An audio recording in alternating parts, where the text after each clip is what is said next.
Hi, everybody. Good afternoon, good evening, depending on where you are. Thanks so much for tuning in to this webinar.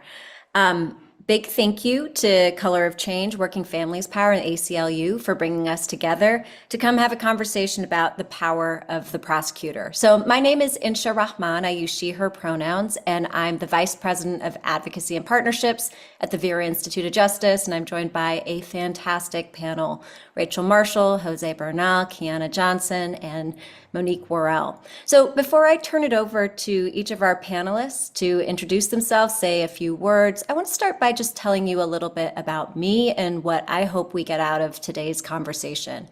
So I'm now at the Vera Institute of Justice. We're a national organization that works to end mass incarceration, restore dignity to people behind bars, and fight for safe, thriving communities. But before that, I spent many years as a public defender in the Bronx, New York. And as a public defender, standing there in court, often having to negotiate with prosecutors across the aisle for what at times was, somebody's liberty, somebody's livelihood, someone's well-being. You just have this sort of immense sense of how small you feel and how powerful prosecutors feel. And that's a sense, and the truth is that's actually not a reality, because when we hold prosecutors accountable, when we elect prosecutors who actually reflect the will of communities that care more about people in the system and making sure that we do everything we can to prevent crime and respond to crisis and stop violence instead of seek punishment and a conviction, there's actually a lot of good that prosecutors can do. And I'll share this as a former public defender, sort of once a defender, always a defender, I'm going to always have a little bit of skepticism about prosecutors. And I think that that skepticism is okay, because at the end of the day, what we're talking about is power and using power for good and not harm, as too often for many, many years, decades, a prosecutor's office has often done in our communities. And so as we get into this conversation, what I'm excited for us to talk about is how do we elect and get prosecutors who actually reflect the will of communities that are truly reform-minded? How are those the folks who are in power?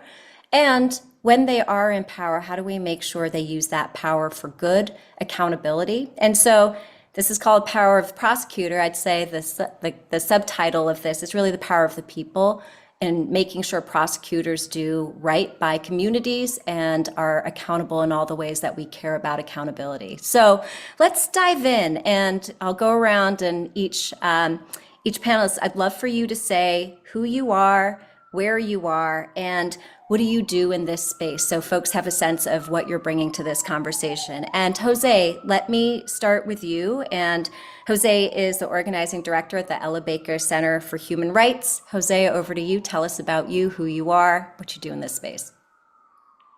Yeah, absolutely. And thank you, everyone, for making time to join us here today.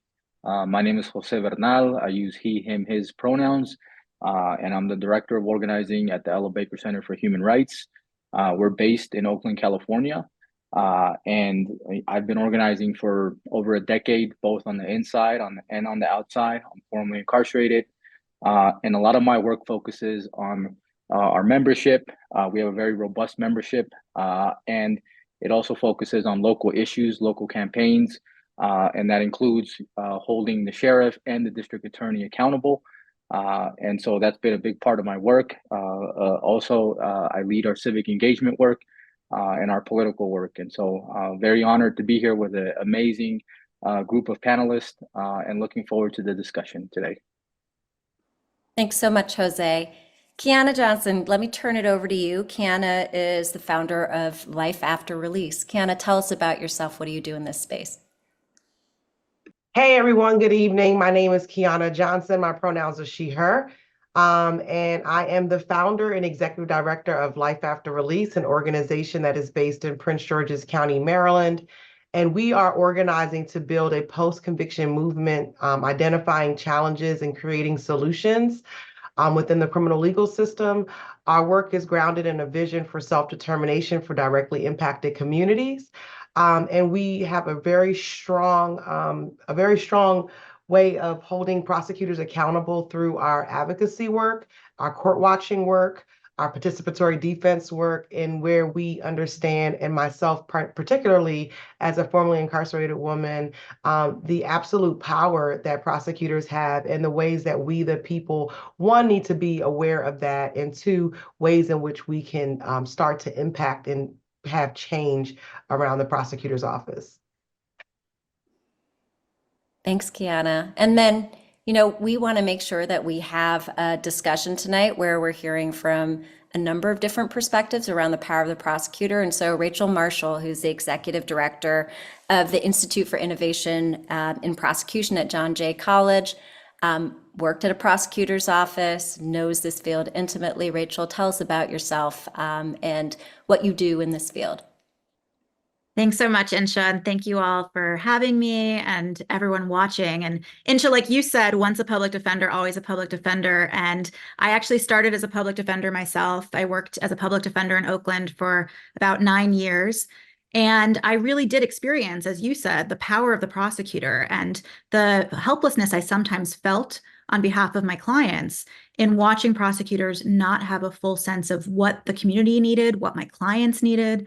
And so when Chesabuddin was elected district attorney in San Francisco, I began working with him as his director of communications and policy advisor, where, for those who don't know, we saw a lot of fear-mongering around criminal justice reform that he was implementing and a false narrative. And ultimately, he was recalled. And now I'm fortunate enough to run the IIP, which works with prosecutors, experts, key stakeholders to bring everyone together and develop evidence-based strategies to building safe communities and promoting justice. So we hold convenings, we put out publications, we build strong relationships with prosecutors and community members, and really try to educate the public on the benefits of prosecutorial reform as well. So really excited to be here and for this conversation. Thanks, Rachel. And last but not least, State Attorney Monique Worrell, State Attorney from, oh, tell me the county. Again, I'm so sorry. I'll let you fill that in. But for many of you, you know Monique, and you know the incredible battle she's waging right now against sort of the thwarting the power of prosecutors. So we're very lucky to have her perspective in this. It's Orlando, Florida. Tell me the jurisdiction. I'm sorry. But over That's okay. Thank you so much, Insha. And good evening, everyone. It is truly an honor to be with you. As Insha said, I'm Monique Worrell, the elected state attorney here in Orlando, Orange, and Osceola counties. You might have gotten the Orange, but the Osceola is a little tough for most people.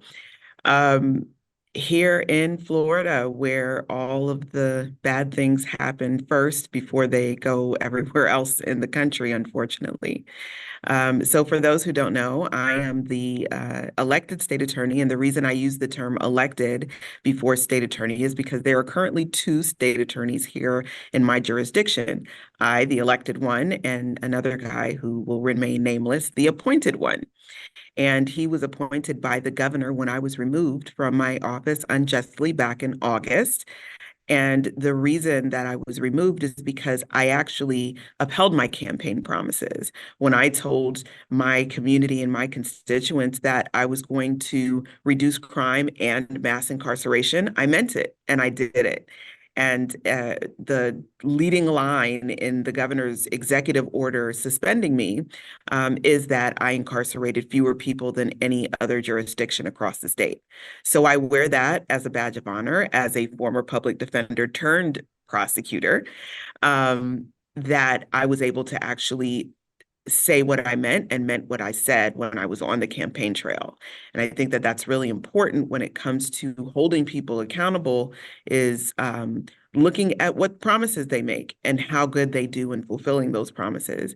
Here in the state of Florida, it's a battle. Progressive prosecution, criminal justice reform is a battle, and one that I have signed up to fight yet again. Thanks for that, Monique. And as you can see, there's just an incredible diversity of expertise and experience and perspective in this panel. And I'm really excited for us to dig in. Before I start with the first question, one of the things I want to say is part of the reason we wanted to make sure we have somebody who is an elected state attorney, elected prosecutor, folks who work to hold prosecutors accountable at the local level, folks who work with prosecutors to make sure that they're using their power for good, is that ecosystem where there's different lanes and each one of them are really important is very clear in this moment where prosecutors are under attack across the country if they run on campaign promises where I am not just about safety, but I am also about justice, and actually make good on caring about things like racism and addressing inequity and responding to what the communities who put them in office want. And Monique, your story is such a powerful example of, how we need to keep building power so that we can protect the prosecutors who are doing right. And we also need power to make sure that prosecutors who aren't doing right are held accountable. And, one of the things that is really powerful about this movement for me being at Vera, where our role in it is that we work with elected prosecutors across the country to actually change policy and practice and culture within their offices, and then through our C4 arm, help to shape the narrative around what prosecutors should be doing and how do we counter the backlash, all the attacks of Soros-funded prosecutors or prosecutors who are soft on crime. And, what we know from the other folks who are here is, like, how do we get a full sense of that ecosystem and where do we need to keep investing, working together, collaborating, and folks like Working Families and Color of Change, ACLU, between all of us work on the electoral side, on the side of accountability, on the side of sort of growing power, base building, organizing. So I just want to be really clear that that's why you're seeing this diversity of perspective on this call, is because each lane in that ecosystem is necessary and important and vital. Folks within, folks without, folks pushing, folks holding folks accountable, like all of that is just so important to this. So that helps to sort of turn to the first question, and any of you please jump in if you feel inspired with an answer, which is, why should there actually be a specific focus on prosecutor-related advocacy and strategy? And what does the reform-minded prosecutor movement refer to? What does it actually mean for you from where you sit in the ecosystem and the work you do? Anyone want to take that first?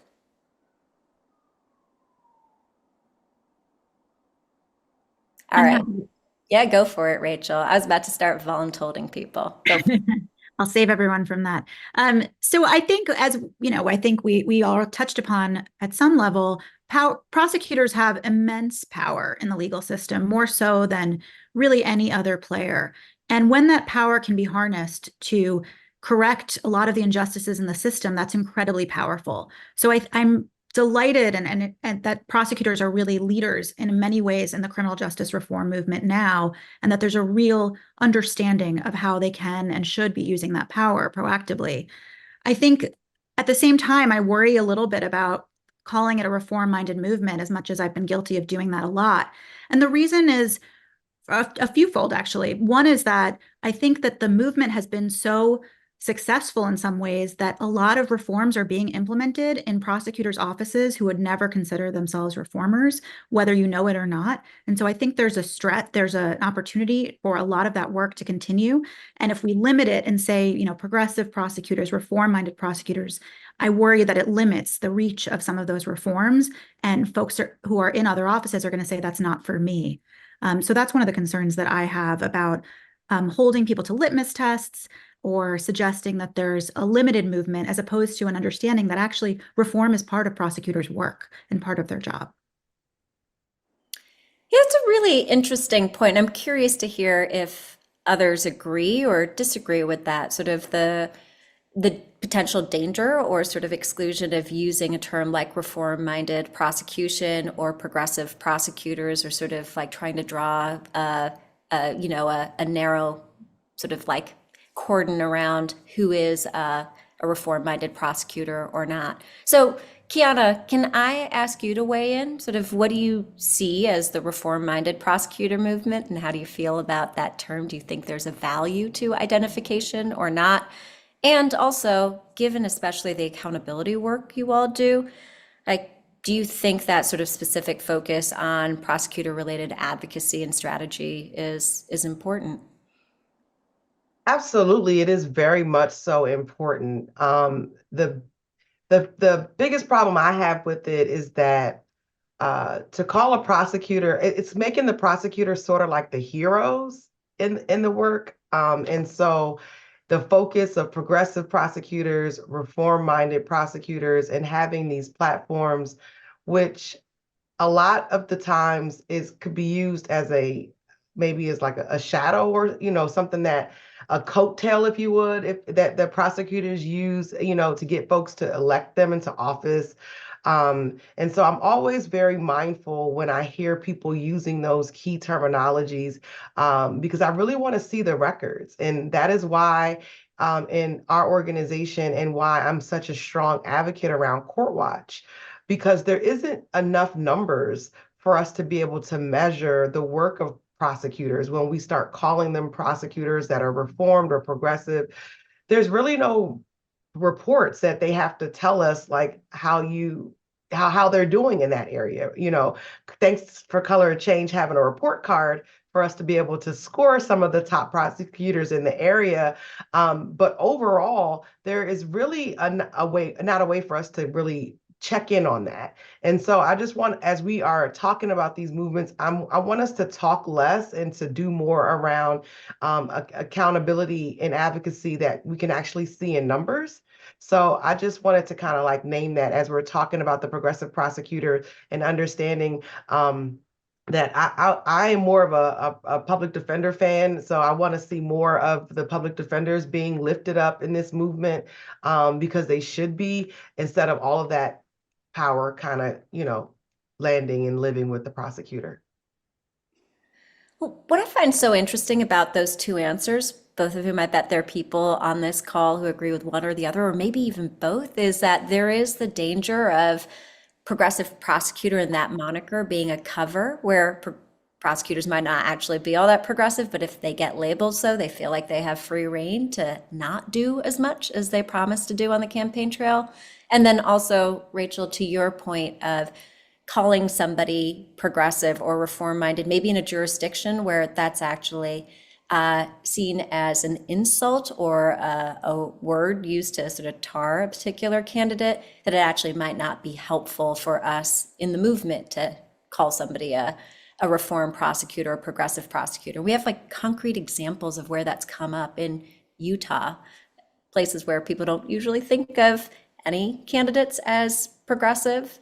There was a DA for one term who embodied for Utah some more reform-minded policies, and then basically had that used against him when he was running for re-election and lost. So like it's really complicated, right? But Qiana, I think your point is so real of there's a worry about cover and letting people off the hook for real accountability as well. Monique, would love to hear your perspective on this. And then Jose, please, I saw you unmute, so go dig in. Yes, I would love to jump in there. Thank you. So I'll tell you that in Florida, the term progressive or reform prosecutor is a target. And I saw a map at the beginning of the year in 23, where some party had created this map of reform prosecutors, and they had X's on them as if it was their intention to ensure that those prosecutors were eliminated and removed. The governor of Florida actually used that as a talking point on his campaign trail, bragging about the fact that he had removed two of those Soros-backed, progressive prosecutors. I saw something on the news yesterday that talked about rogue prosecutors. So what I found myself doing is using those words less. And to Qiana's point, doing the work and letting people check my work and worrying less about the terminology that was used to describe my work, because in some groups it was looked at with cynicism, right? You say you're a progressive, show us. And then in other groups, it was looked at as, oh, you're one of those people, we're going to target you. So I think that it's really important to let people's actions speak for themselves ensuring that we have a whole understanding of the process. And I hope we'll have some time to explore that a little bit later in the discussion, but letting people's work speak for themselves and not putting labels for all of the reasons that have been mentioned thus far. Yeah, and I'll just add to that. I wholeheartedly agree with that. I think the term progressive or reform-minded prosecutor is a fairly new concept, that we're grappling with, and I think it's subjective. And I'll use a very real, concrete example.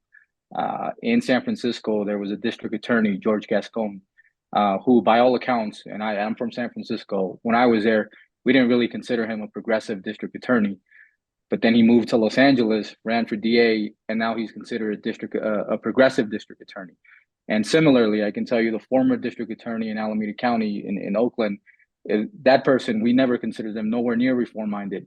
But if they were to move to a very conservative state, I think most people would consider them progressive.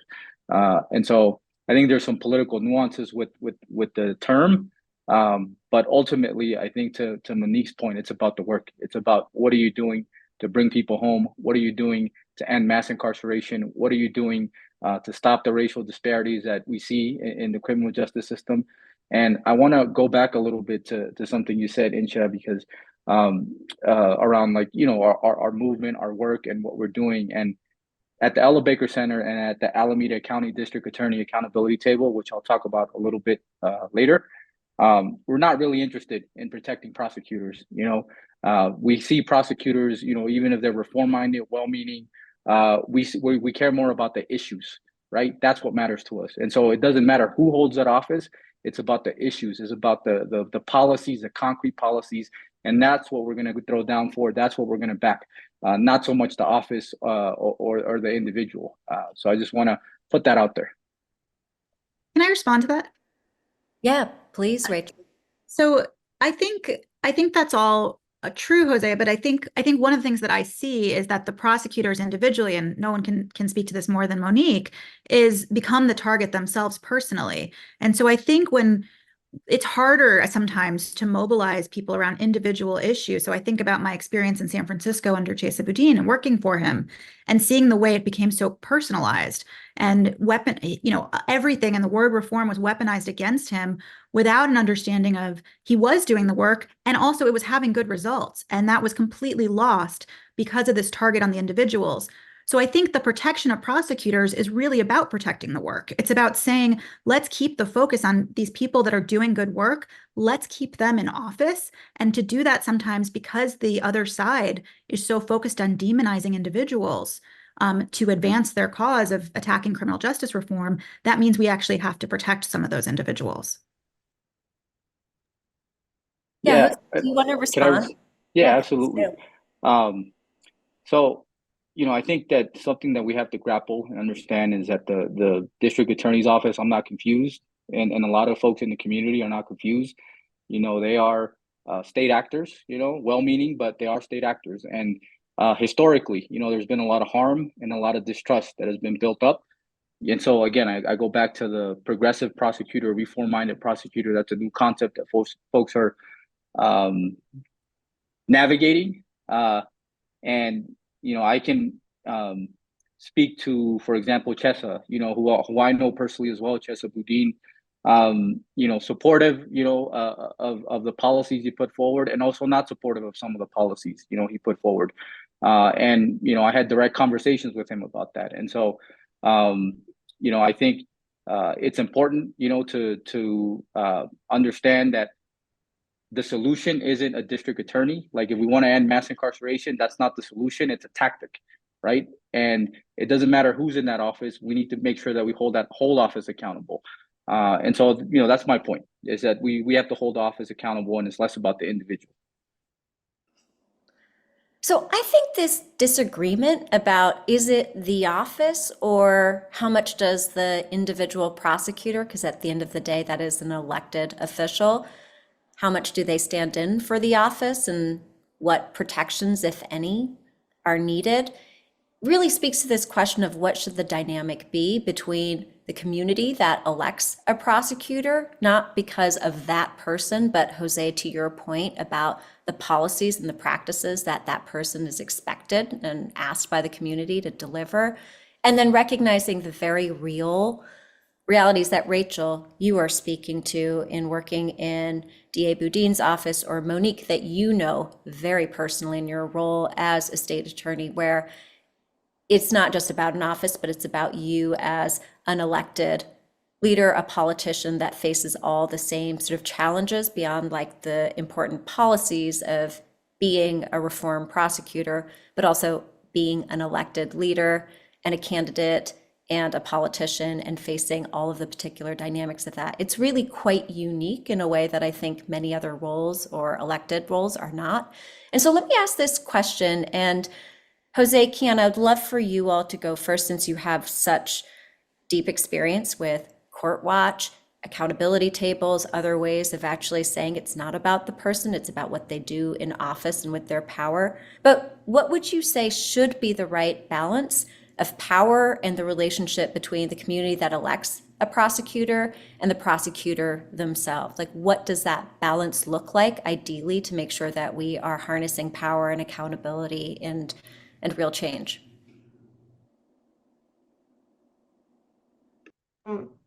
I'll start, and I think the first thing that comes to mind for me is that I can think of is the policies for sure. I just want to like say, Jose, that I see both sides as the Rachel and Jose. We definitely have to change the policy on a large scale that prosecutors' main goal is not to jail someone, and making sure that we are actually honing in on that. But to the point that we were talking about around the relationship between the prosecutor and the people and some of the policies, one of the ones I wanted to talk about was the conviction integrity units. There was a real uptick in those in certain jurisdictions. And with my work at Life After Release, we really pay attention to post-conviction matters. And the relationship is that I think folks are forgetting that there are about 2.3 million Americans that are actually in cages. And so we can have a real honest conversation and really start with the prosecutors that are coming into office now, but we should also be having the conversation about those prosecutors that were in office when Bush and some of those other presidents were in office, Reagan, Nixon, and others. There's still people sitting in prisons from those administrations. And so we should really be also holding them to account for a lot of the post-conviction matters, and getting folks home and talking about that in a real way and having very transparent processes and ways for folks to bring their loved ones home out of cages.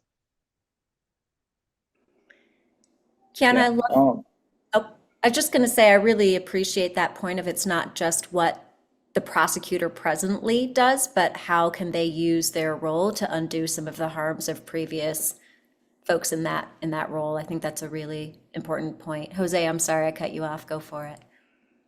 Yeah, no worries. And I definitely see the other points, and I think in our movement, there are different folks that play different roles, right? Inside, outside, pressure, and I think, I speak on behalf of the Ella Baker Center, right? And for us, it's really important to have trust in the community. It's really important to have those relationships.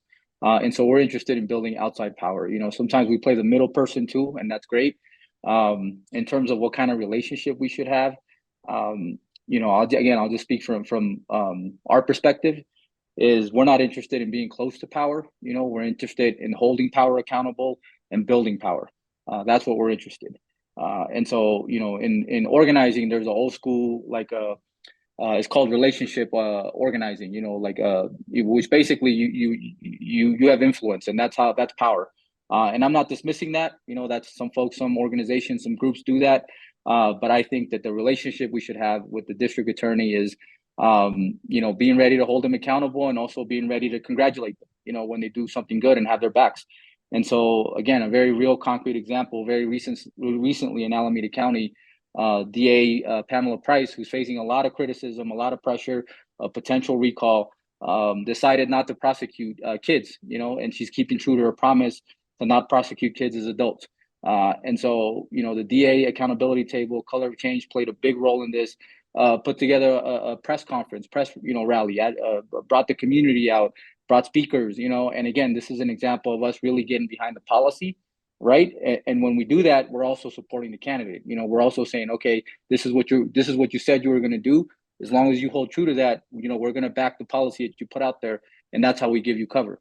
But by that same token, we don't want to give the impression that we're in some kind of relationship with them and we're not going to hold them accountable, because that's not going to happen, progressive or not.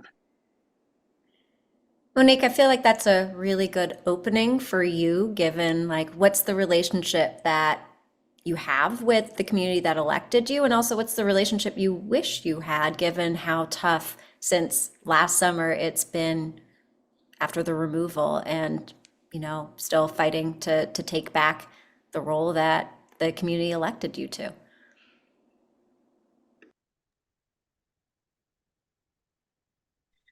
Thank you for that question. Yeah, there's a whole lot there.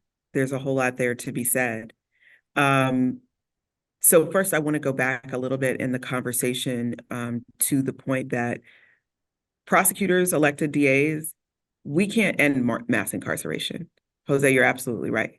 That's not within our power to do. To be a prosecutor, we do inflict some of the harm that many of your organizations are trying to stop. When I got into this role, I looked at it as reducing harm. As a defense attorney for 20 years, I saw the harm up close and personal. Having an incarcerated family member myself, I saw the harm up close and personal. So when I ran for state attorney, it wasn't because I believed that I could run on a platform of decarceration or even be successful in decarceration. But I knew that because of the information that I had about the harm that the system imposes, that I could reduce harm. And I want to say that I couldn't always reduce harm. Part of my platform was police accountability. And as a candidate and as a defense attorney, I thought, it was even stronger than thought, right? In myself, I knew that when I was elected and I became the state attorney, that I would be able to hold law enforcement accountable for the harms that they inflicted upon the community. When I became the state attorney, I learned time and time again that I didn't have the power that I thought I had. I'll give you just a couple of short examples. There was an incident where a school resource officer who was a law enforcement officer body slammed a young girl on her head in a school. The video went viral, so many of you may have seen it. You saw her body lifeless hit the floor because she went unconscious after he body slammed her, breaking up a school fight. As a mother of a teenage boy who was in the public school system, I was devastated, I was infuriated, and I wanted to hold that officer accountable. I knew that we were going to prosecute that cop. And when my team investigated and we reviewed what the law said, we found that that officer had essential immunity from prosecution because the tactic that he used was a trained law enforcement technique called a takedown that law enforcement officers use when they are trying to bring someone into submission. And that the legislature in this state did not see fit to implement a different set of rules for officers within a school system dealing with children than they would use on the street dealing with individuals. So while we wanted to charge the officer, there was nothing that I could do.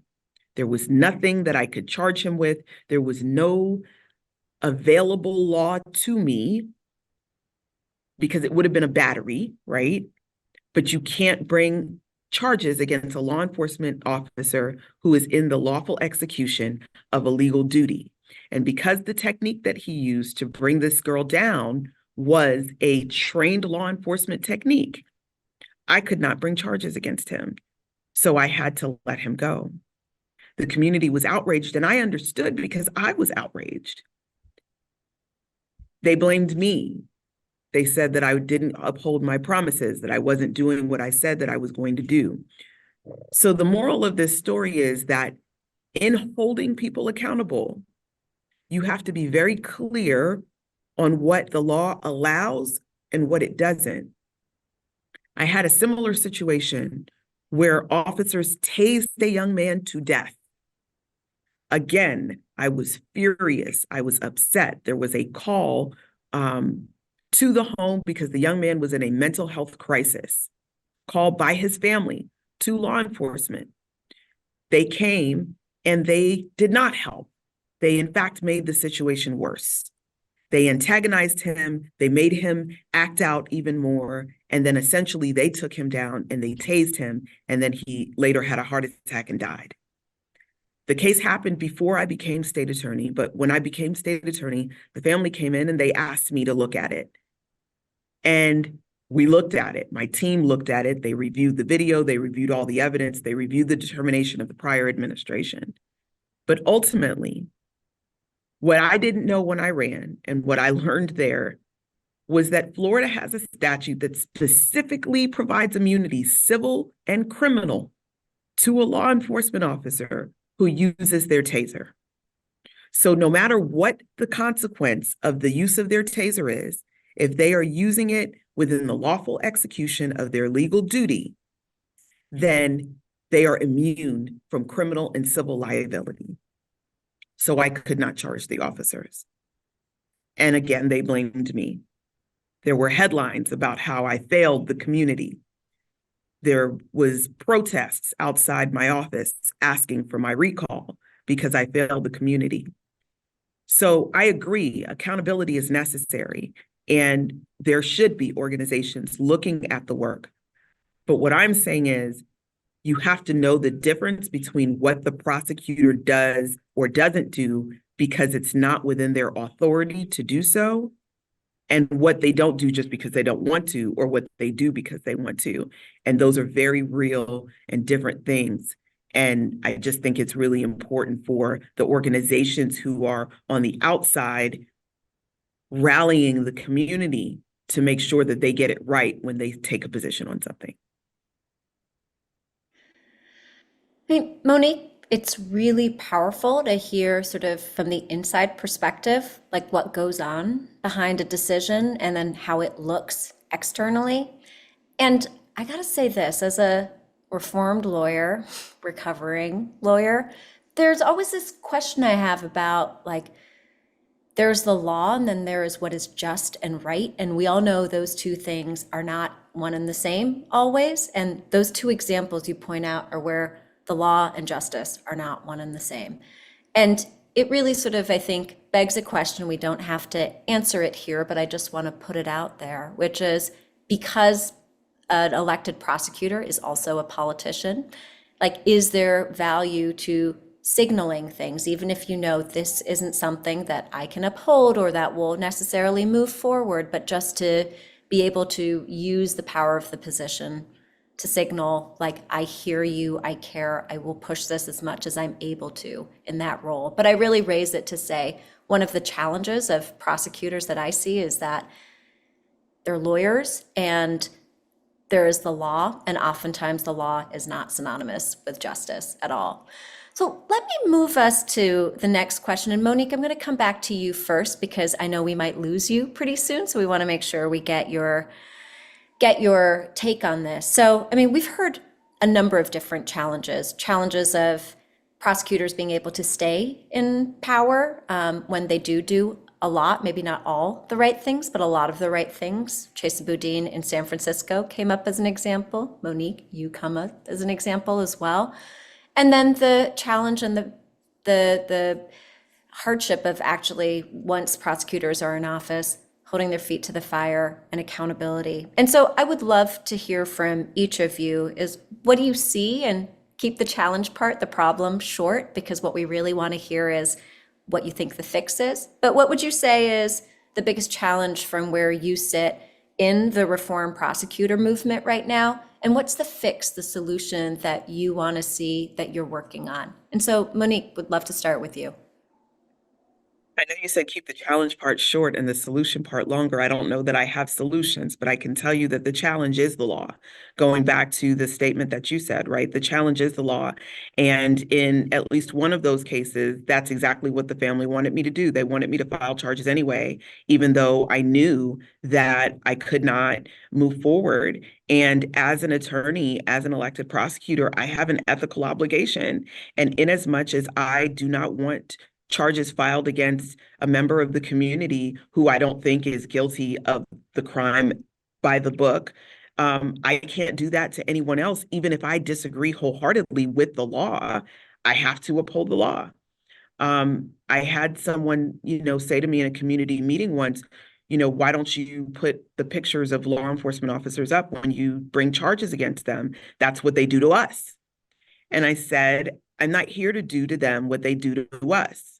I'm here to give the law equal application, equal justice. And what I think is right is that we don't put anybody's worst moment on display for the world to see. And I'm not going to do that in any of the cases where I have individuals who have been prosecuted by this office. And any of those individuals include when I have to prosecute law enforcement officers. So the challenges are that the law is not in alignment with what's just all the time. The solution, what I tried to do as state attorney, was draft legislation to fix the law to make it more just. I drafted legislation and sent it to the legislature that when a law enforcement officer abuses their discretion and commits a battery on an individual, that it should be a felony in the same way that a battery on a law enforcement officer is a felony, that they shouldn't just be able to get by with a misdemeanor, that they should be charged in the same way that if someone hits a law enforcement officer, that's a felony because they're a law enforcement officer. If a law enforcement officer uses force or commits a battery against a citizen, and that was not within the lawful execution of a legal duty, that they should be charged with a felony. The legislation went nowhere. I drafted legislation that there should be special laws that apply to children in schools and that they shouldn't have the same freedom to treat children the way they would outside of a school. That legislation went nowhere. So the challenge is the law. The solution is to fix it and to put people in office in the legislature who are interested in actually fixing it. Well, you started your comments by saying you weren't sure that there's a solution, but I think you actually gave us a very clear one. And I also appreciate the point, Monique, of we won't win if we're on our opposition's playing field. We got to be on our own. So I hear that loud and clear. Rachel, can I go to you with this question of, what do you see as the biggest challenge in the reform prosecutor movement right now? And what would you say the solutions are? Yeah, I think the biggest challenges have to do with the narrative around criminal justice reform and the attacks that we are seeing against criminal justice reform. And those are manifesting, as we've been talking about, in attacks on prosecutors, whether it's Governor DeSantis removing Monique from office when she was duly elected and was doing the work that her community elected her to do. That we've seen these kinds of undemocratic efforts to remove prosecutors and remove their independence. We're seeing in Georgia, second effort at legislation to try to create a commission to remove prosecutors for their use of discretion. And they're only targeting reform-minded prosecutors. And I should mention, because I don't think it's been said, it's mostly women of color and people of color who are being targeted by a lot of these efforts. So I know we were just talking about Chesa, but so many of these efforts, and particularly in states like Georgia, and Florida, we are seeing Black women in particular being targeted as individuals as an effort to go after reform. But I also think there's a larger problem around messaging and a narrative around even quote unquote progressive places where there's a false sense that reform drives crime that's not supported by evidence. That's actually the contrary. And so I think there's a real messaging challenge. And I know that a lot of us are working to do that. I think the solutions are really hard. We have to win. And I know a lot of us on this call are working all the time on this question of how do we reclaim the narrative? How do we correct this misinformation and disinformation around reform? And I think some of it has to do also with just more communication and collaboration with one another. I think Jose is absolutely right that we have different roles to occupy. I also think there's a real benefit sometimes to collaborating and sharing and listening to one another's perspectives and really strategizing on how we can correct a lot of that narrative in each of our lanes. And so I think that's a really important piece of correcting this. Thank you for that, Rachel. And some of you might have noticed Monique just dropped. She had to leave early, and she says thank you for having her be part of this really important conversation. To the point about narrative, Rachel, there's actually a lot of good work happening right now on how do we own this narrative. And, we at Vera did some research on how exactly we talk about this movement and what prosecutors do. And one of the sort of interesting findings was everyday people, and we did a national survey, don't necessarily see the job of prosecutors as reform and reforming the system. But what they do see is the prosecutor's job is to act with integrity and to seek justice and the truth and not just a conviction. And that's some of the switch that I think we can make to sort of own the moral higher ground, because I think reform often, it's right now a contested word. It doesn't necessarily have the associations that we know it should have. And so it makes me wonder, and there's, I think, a lot of really valuable research that we need to just at least grapple with and dig into in terms of narrative about what is the way for us to talk about this movement and how do we counter some of the attacks. And just to get specific, there is good tested messaging around how do you counter the Soros-funded prosecutor attacks, the attacks that these are prosecutors who don't care about victims and there will be blood on the streets because of their policies. Actually found really good responses. The challenge is the silence, the noise and the volume from media and other politicians about reform-minded prosecutors is really so much louder than the counter narrative about these are prosecutors elected by communities to reflect the values and the priorities of communities. Jose, can I turn to you to ask that same question about the biggest challenge you see and the fix, the solutions that you want to see? Yeah, I certainly agree with Rachel on narrative. I think the political climate right now is really, at least in my lifetime, I haven't seen it this bad.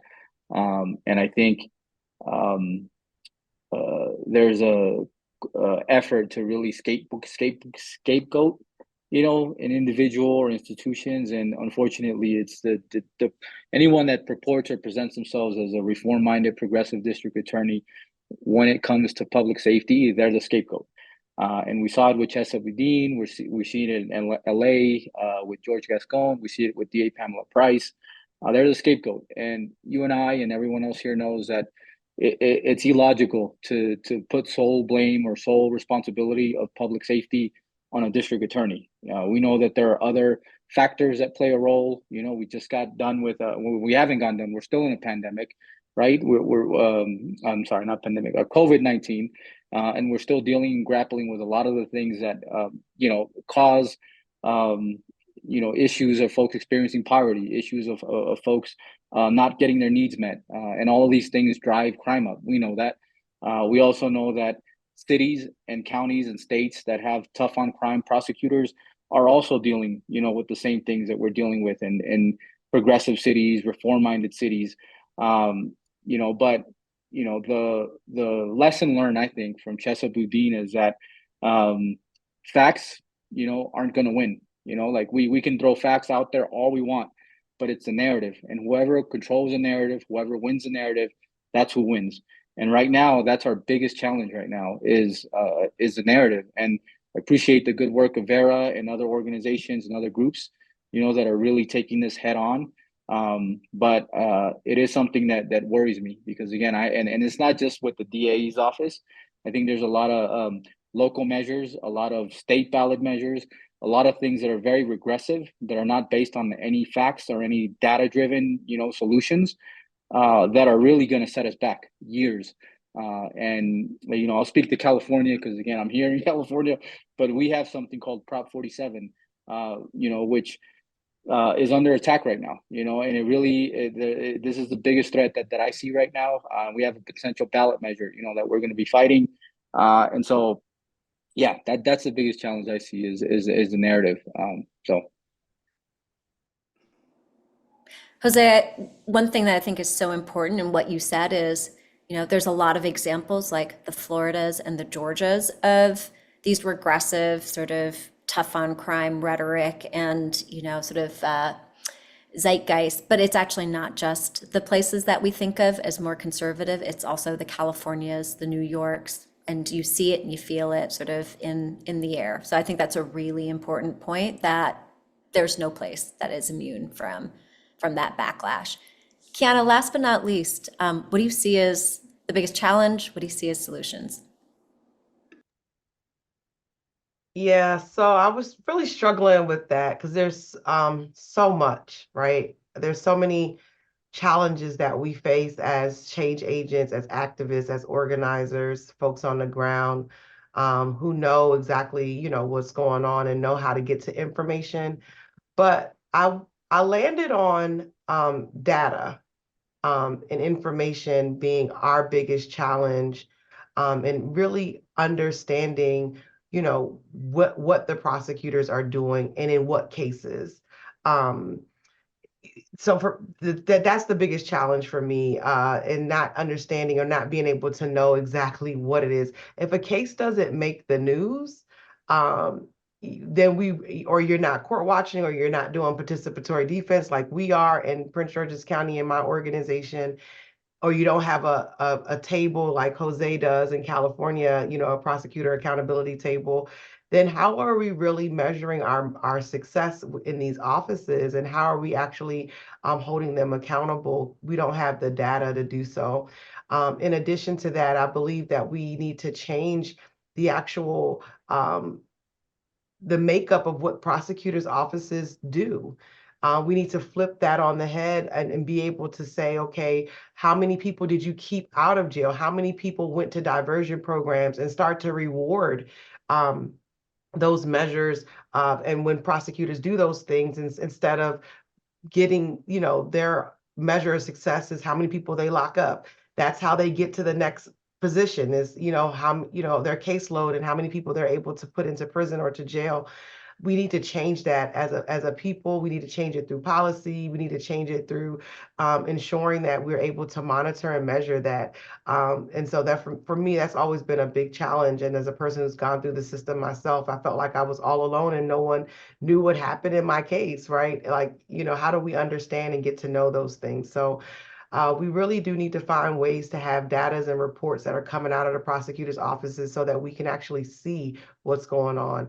And last thing, the line prosecutors. We're talking about the elected ones. They very rarely are the ones going into into the courtrooms. And what we've noticed in our court watching is that our line prosecutor, our elected DA may say one thing and may have a platform that they ran on.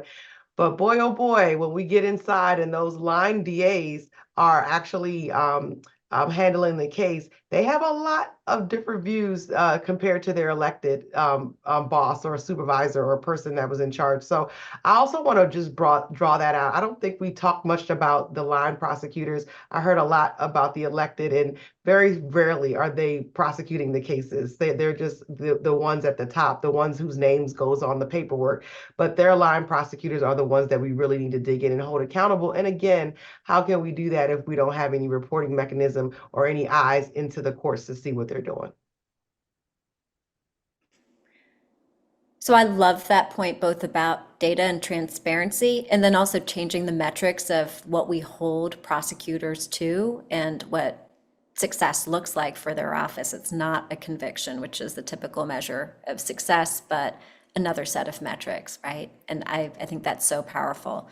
So Qiana, in your In your remarks, you mentioned two things that I want us to spend a little bit of time hearing more about because they are not sung nearly enough in all of the conversations we have about prosecutors and accountability, which are the really specific community accountability measures that both you, Jose, you, Qiana, that your organizations run and double down on. And so, Jose, let me start with you in a community accountability table.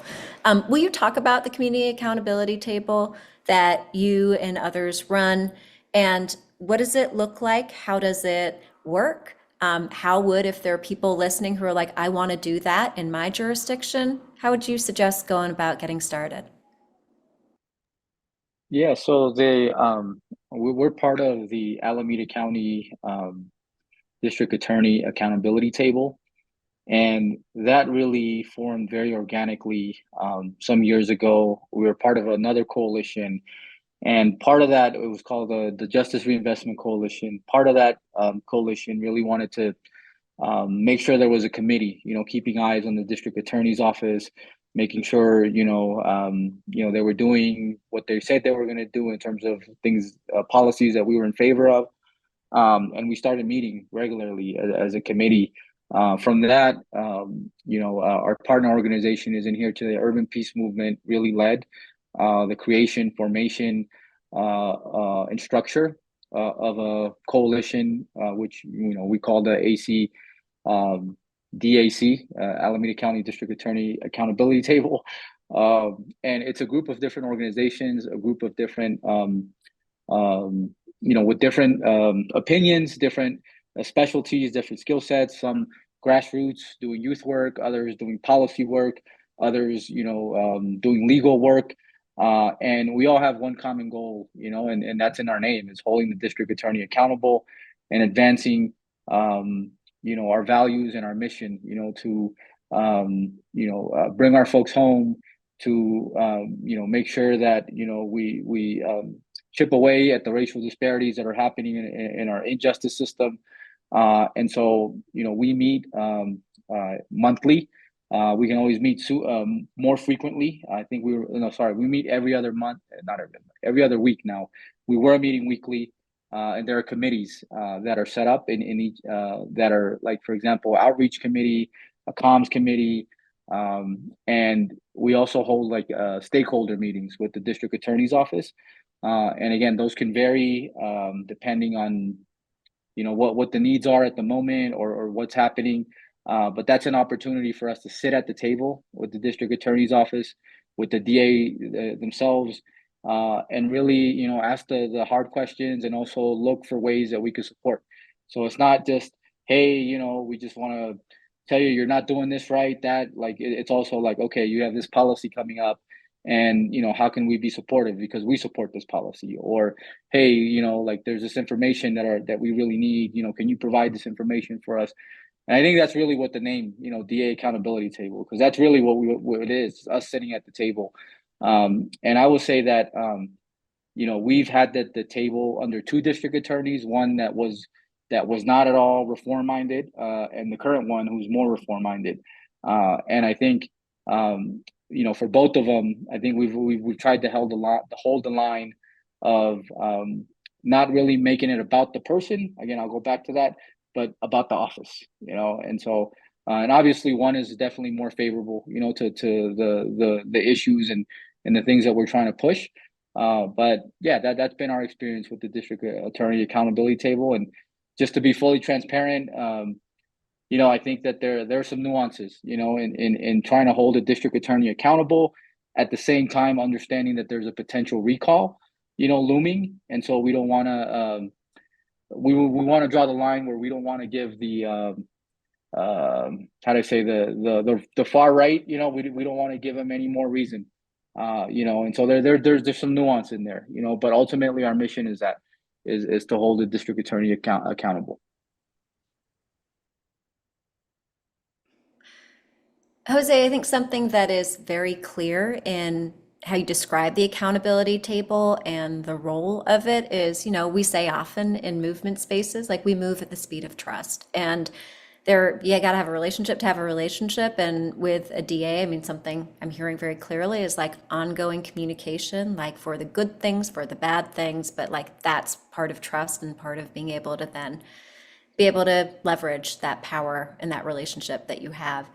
Qiana, you mentioned Court Watch a number of times and would love to hear what Court Watch is, how does it work, and how does it add to, sort of like the eyes on the ground and in the courtroom, the day-to-day, the line prosecutors, like it's so unique for that. So say a little bit about how it works in your county, because it's a really pretty remarkable Court Watch program that you have. Yes, thank you so much. We started Court Watch actually when I was working with an organization, Progressive Maryland, and we were running a campaign around a progressive prosecutor. And as an impacted person, I just didn't know what that could mean. And I had questions, and we were asking on the forum, on the questionnaire that we had for the prosecutor, exactly, to tell us what they would do if they got into office. And all the prosecutors that were candidates said wonderful things, and I just didn't understand how we could measure that. And so as a project, we decided to just do some court watching to like bring the community into the court and to also see exactly what the prosecutors actually did. I knew what they did as an impacted person who's actually been on the other side of the defendant table, but I don't think that the many people in the public actually knew what prosecutors did. And we were asking people to vote for a progressive prosecutor when 90% of citizens don't understand their job or what they actually do unless they have to come in contact with them. And even then, they don't know. So we started the Court Watch project in Prince George's County in 2018,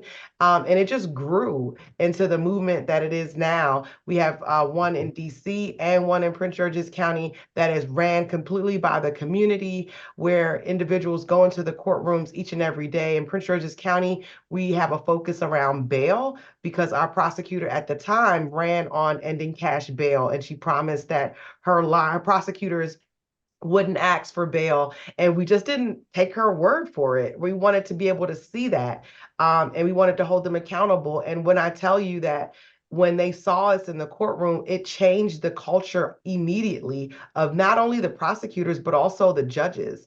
They paid attention to the fact that we were in the courtroom, that we were watching them, that we were holding them accountable, and it gave instant accountability and visibility to the work, and we were getting instant results. And as a result of court watching the courts since 2018, in Prince George's County in particular, we have been able to see those line prosecutors go from asking for bail to basically saying on record, I cannot and I will not ask for bail in this case. And we know that it simply is because that we are sitting in the courtrooms watching them, and they know that we will go right to the community and tell them that, which prosecutor, what date, what time, what case that they were asking bail for. And it didn't sit well with them. And so we were able to hold them accountable, and being able to do that. And it's also a way for the community to go into the courts and actually see outside of jury duty. Most people just don't know what goes on in a court, so mysterious inside of courtrooms. And so court watching is our way for being able to bring eyes from the community into the court, hold them accountable in real time, and being able to have real time results. I love that concrete example of bail and actually making good on not requesting money bail, not because of, some campaign promise, but because there were literally eyes on the ground in the everyday. That's such a powerful example. So I see a whole lot of questions, reactions coming up in the chat. We're only going to have time perhaps for one or two of them. But here's one that I want to start with, and feel free, any of you who want to jump in and answer.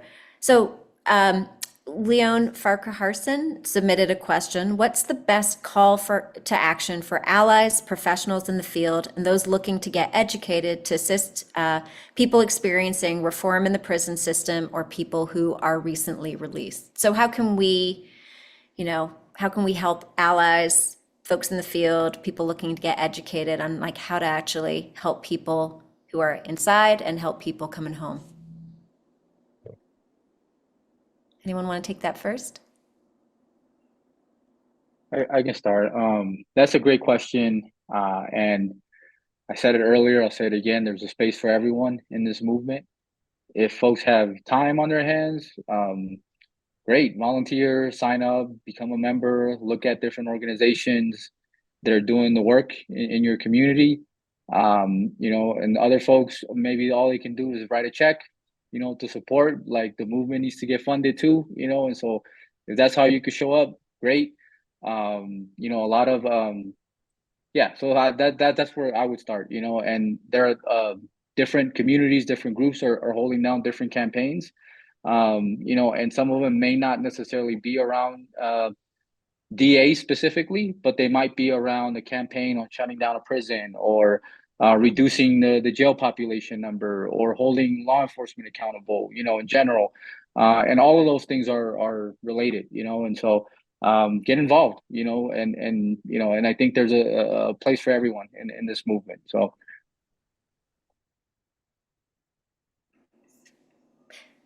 Thanks, Jose. Does anybody else want to add to that? Qiana, Rachel?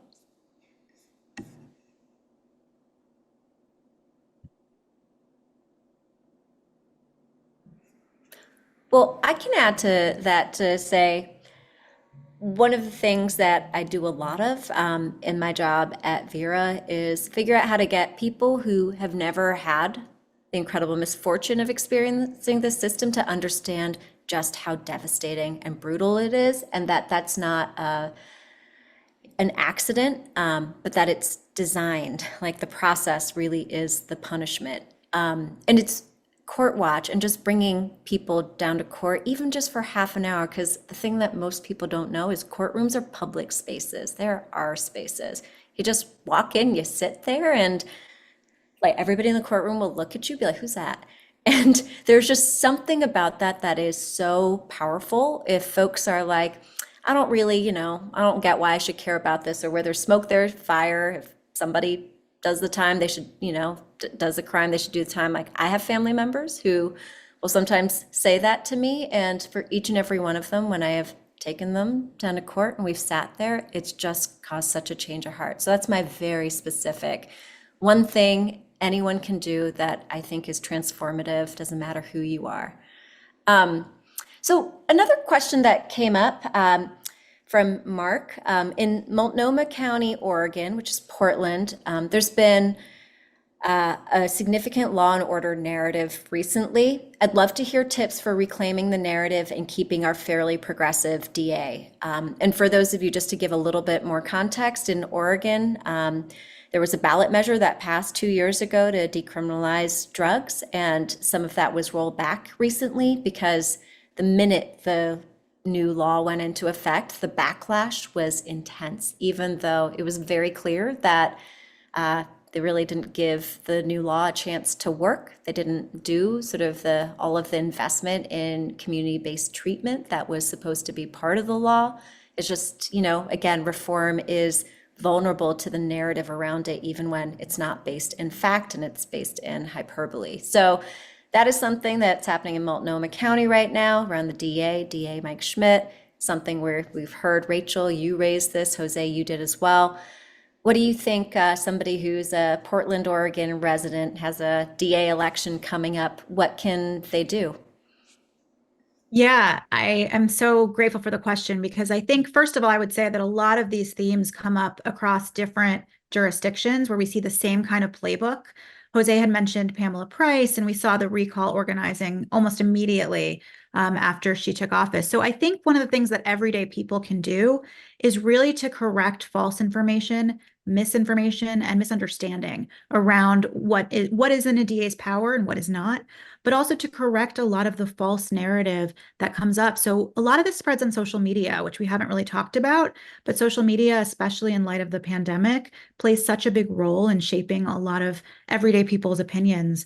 And so I think correcting some of that, engaging with Nextdoor, whatever kinds of sites where you're seeing misinformation or things blaming a DA for something that wasn't in their power, falsely asserting facts that something has led to crime when that is not true, misrepresentations around what happened in a particular case. It's so helpful to just talk to your neighbors, talk to people around you, correct things on social media, write letters to the editor when you see information being misrepresented or only one side of a story. And the other piece is to talk about the positive work. So learn more about what you can lift up and some of the success stories of what have happened due to positive reforms that have been implemented. So I think to create real narrative change, we need everyone to really combat the false information that's out there and talk to their communities face to face and online. And can I just add to that? Please, please do, Jose. 100%. And I'll just say the biggest, one of the biggest assets that we have in terms of shifting the narrative is us. And I mean that in terms of us being credible messengers. And so I'll give you an example of my family, right? My family is a Mexican immigrant family, and they watch Spanish media a lot. And I don't know if y'all ever watch Spanish media, but it's off the hook. And the crime narrative is definitely there. And I've had many conversations with my family, right, as a credible messenger, right? Because it means something when it comes from me, right? Like if I sit down and talk to them and say, wait a minute, mom, wait a minute, uncle, tia, wait a minute, nana, like, let's talk about that. Look, it's not like that. They're just saying that, but like, look, these are the facts. This is me. I went through that. Me, like do you really feel like you can't walk a block down the street in Oakland? Do you really feel that? No, I don't. Right. And like, I just say that like we're credible messengers. And so in our communities and our people and our folks, that's the biggest, strongest, like, because we can watch whatever we want on media. And a lot of it is clickbait, right? It's just like, oh, it's just out there and it's hyperbole and it exaggerates the issue. I'm not dismissing crime. I'm not dismissing that things don't happen, but it's exaggerated. I'll say that for the most part. And so like we're credible messengers. And so in our communities with the folks that we engage with, the folks that trust us, it's on us, really.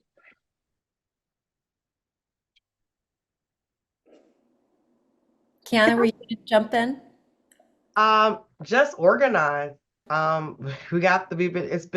one of the oldest tactics. It was used by Dr. Martin Luther King, Rosa Parks, all of our leaders. Organize, organize, organize. Find new and innovative ways to continue to organize. The only way that we are going to be able to continue to see changes is that we continue to have demands and that we do that within the power that we have as the people. And I think that, Jose did a good job of explaining that. And there was what's county was it? Oregon? Oh, they said they wanted to keep their progressive DA. You're not going to be able to do that without power and people, right? So continue to organize your church, organize your schools, organize your your doctor, and whoever you can organize and talk to, get folks organized. That's the best I can say. I was going to jump into, and I completely agree. And part of that is also calling on legislators, calling on it for investments. I mean, part of what happened in Oregon there wasn't a real investment in the services needed and the treatment needed. And so taking it away from just these are not criminal justice problems oftentimes. These are social problems that need investment and communities and resources. And so call on legislators and other folks outside of the criminal justice system to step in and do their parts to really make communities safe and combat the false narrative that it's all driven by a prosecutor or that it's all even belongs in the criminal justice system, period. I mean, those are such powerful points of organize, hold other electeds accountable to make good on solving social problems and not dumping them all on one scapegoat, and to have everyday conversations, because those are some of the most powerful ways that we change hearts and minds. So thank you so much, Rachel, Qiana, Jose, and Monique, who had to leave early. And just to wrap up, we're going to do a quick lightning round, 1 minute. We've talked a lot about what the challenges are. We have had some really good conversations about what solutions are, but I want to talk a little bit about hope and optimism, because we know hope is a discipline and we need it to keep going in this work. So what is your hope for efforts related to electing and holding reform prosecutors accountable? And in that, feel free to just name any efforts that you're working on, projects that you're working on, things you want to bring to the attention of the great people on this call. I'll go first. Please. My hope is that we can tap into the 2.3 million folks that are still in cages and start to bring them home. And doing that and using the prosecutor's office to help us do that. We are actually, I'm a part of the National Council of Incarcerated and Formerly Incarcerated Women and Girls, ran by Andrea James. And coming up, we are actually having a rally here in Washington, D.C. on April the 24th.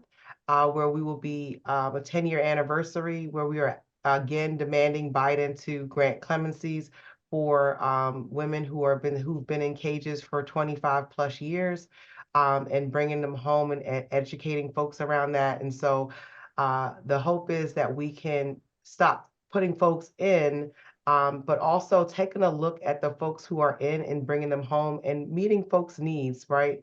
Making sure that folks have what they need to be able to succeed so that we can actually be much more safer in our communities. Thanks for that, Qiana. Rachel, you want to go next?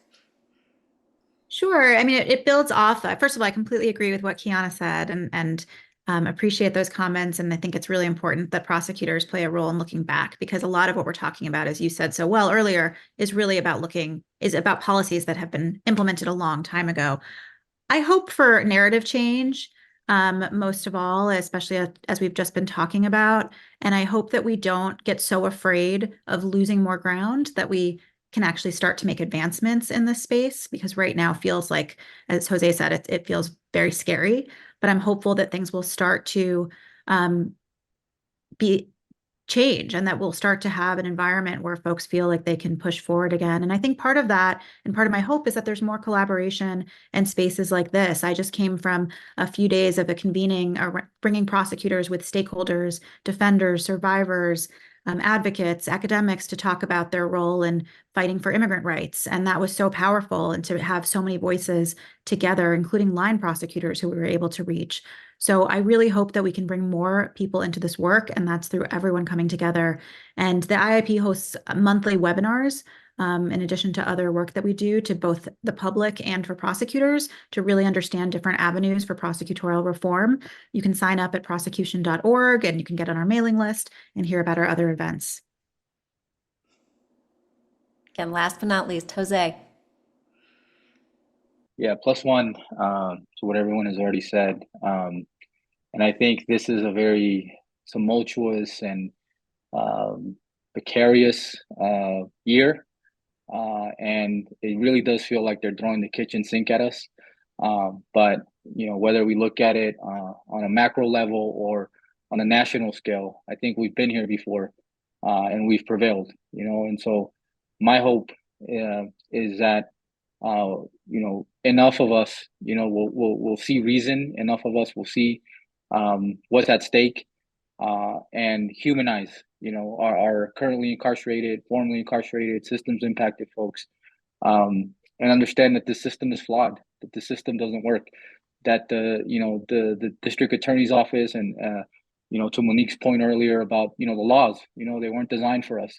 That this is a flawed system, and we need significant change, and I hope that enough people will see that and will not revert back to regressive approaches, regressive policies, regressive laws that actually cause more harm and actually keep us more unsafe than they do now. And my hope is that we listen to the folks on the ground, listen to the folks that have been saying this, the data, the science that says that in order for us to be safe, our needs have to be met, right? Our basic human needs have to be met, and we can invest in real solutions, real community, real public health, real jobs, real housing for folks, things that we know are going to keep us safe. My hope is that we can get there.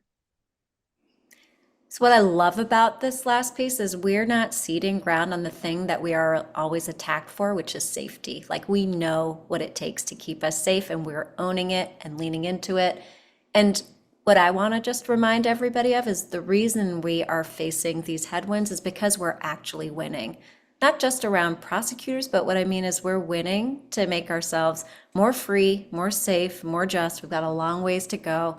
And I thank you, Jose, Qiana, Rachel, Monique, for being part of this conversation, and to our friends at Working Families Power, Color of Change, and the ACLU for hosting. Thanks so much, everyone. Really appreciate you hanging in there on a Thursday evening, afternoon for this conversation, and much work ahead.